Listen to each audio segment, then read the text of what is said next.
Alright, so my name is Ben garvB. My game for level design, Project 3, first person shooter, is Mountain Blade Bannerlord. Um, it's not necessarily a shooter, but you have bow and arrows and you can go into first person. This game came out, I think, uh, almost a year ago now. It's almost a year now. I've been waiting for this game for 4 or 5 years now. At that point, when I was waiting until it came out. But recently they announced their level editor, and that's what I really wanted to show off. Um, so first thing first, let me hop into the game. How it all works. So I made a level. It'll be in our custom battle scene. I then go into here. I can choose what faction I want, and in this game, uh, the story behind this all is I was a lord of the empire, and the Sturgeons, or the Vikings, stole my daughter. They kidnapped my daughter. So they're going to have a defending army of about, let's just say 60, and I only was able to muster together 40 troops.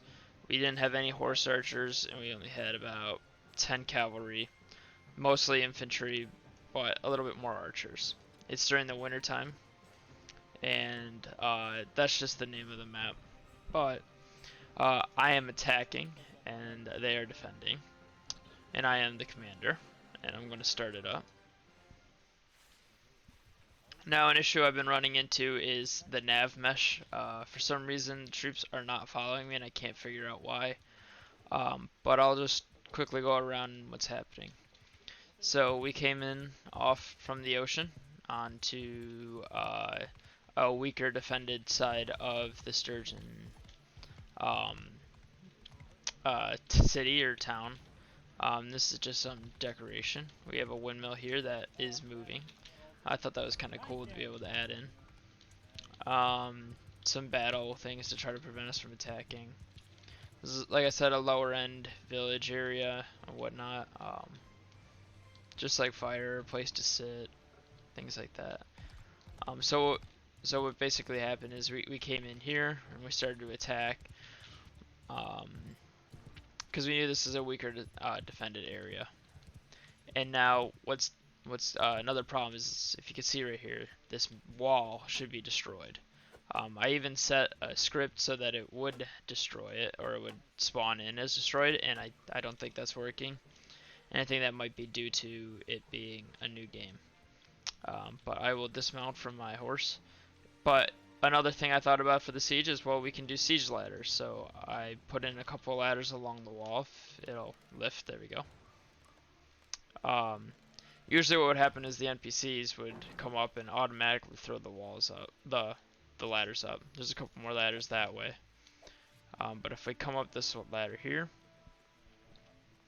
the defenders should also be meeting me up on the wall. But for some reason, again, the nav mesh isn't working.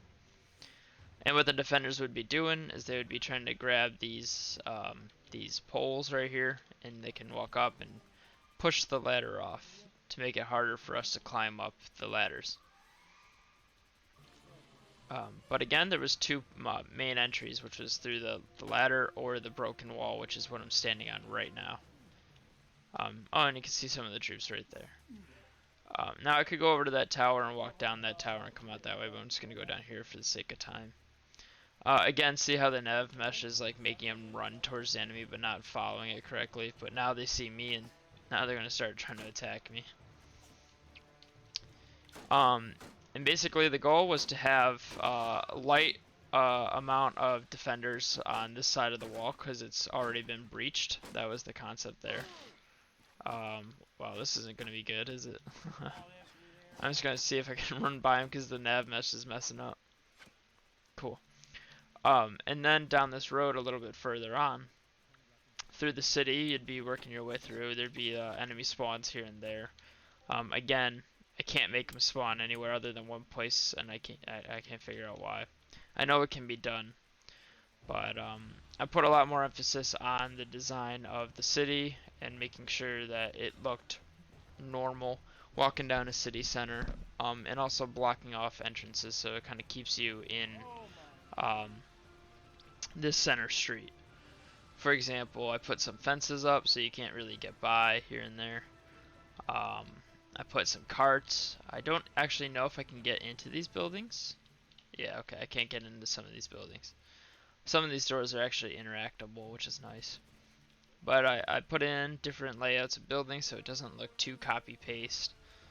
Um, but there's not many to choose from as of right now. I could design my own buildings, but that'd just take a really long time.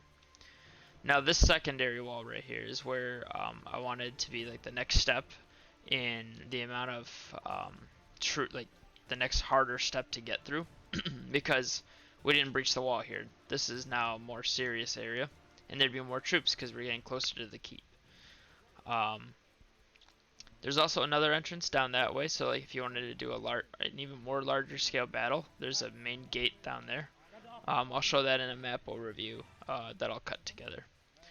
Then the next bit, this is where it'll get harder. This is a much more fortified wall. You have a door here that the best way through it would be to break through it. As you can see, I'm delivering damage. The more troops I would have, the faster I can break through it. We wouldn't have any siege ladders here because we weren't able to prepare it because we had to break through the city. On the other side, there'll be the keep and you'd get my daughter. So yeah, this is the Viking siege.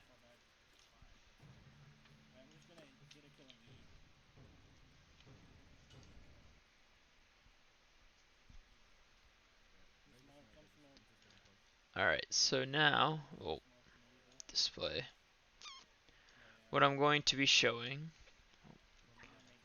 Cut that out. Now what I'm going to be showing is how the level editor works real quick. Just to show you the overall map because you couldn't really see it in the playthrough.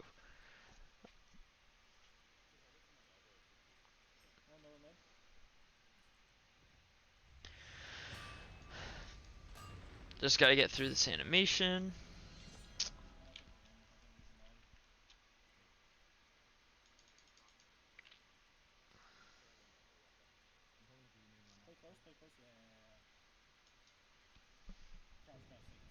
Gonna go press Control E. There's no button as of right now for the level, which to get to the level editor, which is really weird. But anyway, I'll load up the level here. Click the scene. Alright, so this is the Siege of the Vikings. This is where we have all the ships where we came in. Here's where, this is actually the retreat, so like the flee line, so if we lose the battle, that the NPCs should technically run away from the battle and come down here as if they're going back to the ships. This is where the attackers, spawn. They're supposed to follow, actually, the nav mesh. Let me see if I can turn the nav mesh on. Yeah, okay. I don't know what's going on and why they're not following it, but again, yeah. So I'll get rid of that. This is the general path that the NPCs are supposed to follow, and it's supposed to go through this broken wall right here. Again, you can kind of see that the wall is broken. It's got that broken texture, while the other wall does not. Then there's also these other things. Oh, sorry about that background noise. Then there's also the spawn right here for the defenders. And this is the road I walked through, all the way up to here where the second defense is. Once you break through this wall, you come through and up to the keep where my daughter is. And this is also, what if we start beating the defenders, they run back here to defend the keep. So overall, this is the map. The keep is at the top of the hill. You have a couple buildings spread throughout. You have some windmills and whatnot, which are kind of nice. Add to the environment because they move and whatnot. Then down here, what you didn't get to see before was the docks, or where the Vikings would raid from. This is where they have their ships and whatnot. You have one that's kind of like sunken in. You have some bigger boats right here. There should be a ship dock. Yep. There's things like they're making ships. Um, got some ruins from old castles here. I think they're both different, which is nice. Um, yeah. Overall, let me see if I can get up here so you can see down on it. Um, I had a lot of fun making this. I was very passionate about this game. I wish I could have got the character, like the NPCs, to actually follow the path correctly. Um, but yeah, thank you for watching.